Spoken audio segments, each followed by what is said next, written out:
Bonjour à vous tous, salam alaikum wa rahmatullah, bienvenue sur ma chaîne. Bismillah ar-Rahman ar-Rahim. Je vais traiter d'un sujet aujourd'hui qui me tenait à cœur, qui est celui de la médisance et de la calomnie.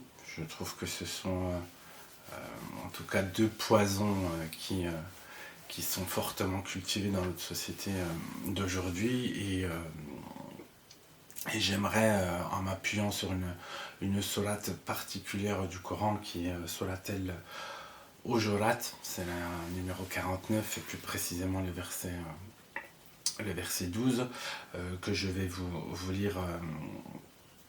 Oh, vous qui avez cru, évitez de trop conjecturer car certaines conjectures sont des péchés. N'espionnez pas et ne médisez pas les uns des autres. Alors moi j'ai fait une expérience particulièrement violente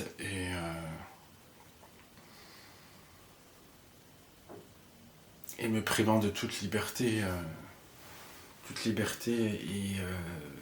et cela dû à la médisance d'une personne qui a partagé ma vie. J'ai été marié.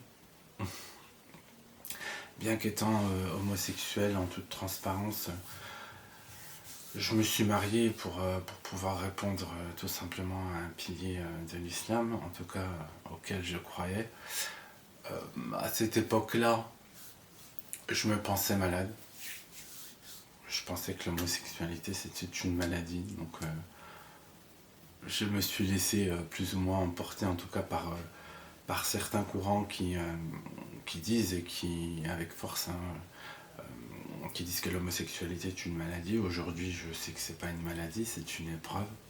C'est-à-dire que j'ai intégré le fait que Dieu m'avait créé de cette manière-ci. De toute manière c'était la seule manière de pouvoir vivre en tout cas en paix du mieux que je le peux, même si c'est compliqué de vivre dans notre société actuelle en étant homosexuel et musulman.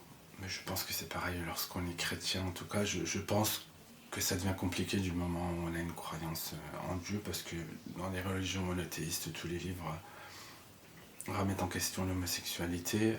C'est pas le sujet de cette vidéo, mais bon, c'est pour vous dire que voilà, je me suis marié. C'est un mariage qui a été atroce.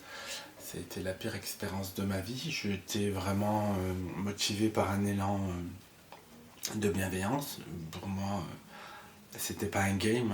Je me suis pas dit je vais me marier pour cacher mon homosexualité. Je me suis dit je vais me marier pour pouvoir créer un foyer et pouvoir répondre à ce que souhaite ma religion, ce que demande Allah dans différentes sunnas que j'ai pu lire. Je vais pas les étayer là, autrement ça sera une vidéo beaucoup trop longue. Et ça a été une catastrophe. Ça a été une catastrophe puisque mon ex-épouse a découvert très rapidement que j'étais homosexuel. J'avais en toute transparence énormément de difficultés à avoir un rapport conjugal digne de ce nom, puisque je le répète, je suis homosexuel et mon métabolisme mental est fait d'une manière que voilà, je n'ai aucune attirance du moins sexuelle envers les femmes. Donc ça a été très très compliqué de consommer ce mariage et je m'étais plus ou moins confié à une personne de mon entourage sur ce que je traversais concernant mon homosexualité et certains échanges s'étaient faits par message et un matin je suis allé travailler et j'ai omis de prendre mon portable avec moi. Et du coup elle l'a déverrouillé et elle a consulté mes messages. Ça a été déjà une violation, je me suis senti plus ou moins ouais, violé dans mon intimité, trahi puisque de ce secret qui était mon asexualité et contre laquelle je me battais, hein, je me bats. Elle a révélé ses faits auprès de ma famille et ça a été voilà, la descente complète aux enfers. Donc lorsque Allah subhanahu wa ta'ala il dit n'espionnez pas et ne médisez pas les uns sur les autres, je ne peux pas faire autrement que de témoigner de ce que j'ai traversé et à quel point je me sens concerné. Je me sens concerné par cela puisque par la suite, vous l'imaginez bien, ça a créé énormément de conflits dans ma famille.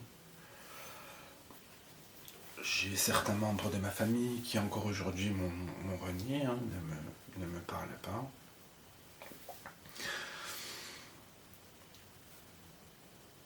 Et lorsqu'on dit que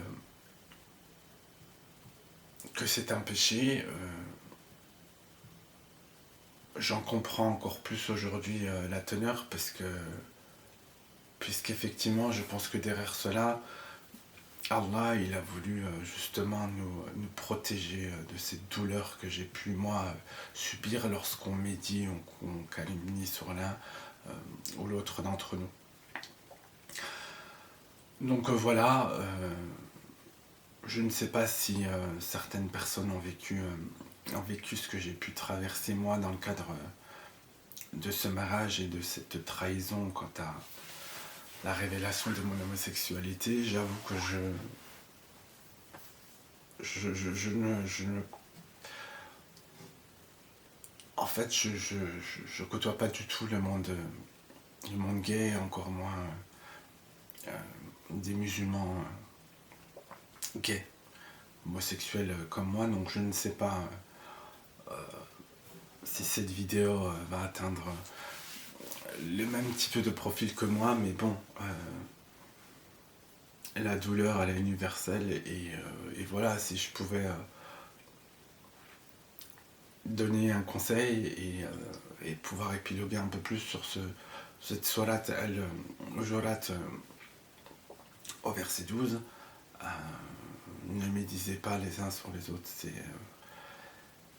Alors parfois c'est minime, hein, ça n'a pas des conséquences désastreuses, mais des fois ça peut détruire des familles et moi ça a été le cas pour le coup. Donc j'espère que cette vidéo elle va peut-être réconforter l'un d'entre nous qui a pu se situer dans une douleur telle que celle que j'ai pu traverser par cette trahison, qu'a pu connaître la calomnie, peu importe, homosexuel, hétérosexuel, on s'en fiche. Mais voilà, je voulais souligner l'importance de cette sourate et de la méditation qu'on peut en faire autour d'elle. Je vous remercie de m'avoir écouté, pour ceux qui sont allés jusqu'au bout, et je prépare d'autres vidéos où voilà, je rappelle mon but, c'est d'apaiser en priorité mes frères et sœurs homosexuels musulmans qui se sont rejetés et qui croient qu'ils n'ont pas leur place dans cette société, tout en leur faisant prendre conscience que l'homosexualité c'est une épreuve, c'est pas une maladie, c'est pas un shaitan qui est en vous, qui vous possède, on se parle pas de djinn, on se parle pas de mauvais œil et encore moins de magie et tout ce qui tourne autour de l'occulte.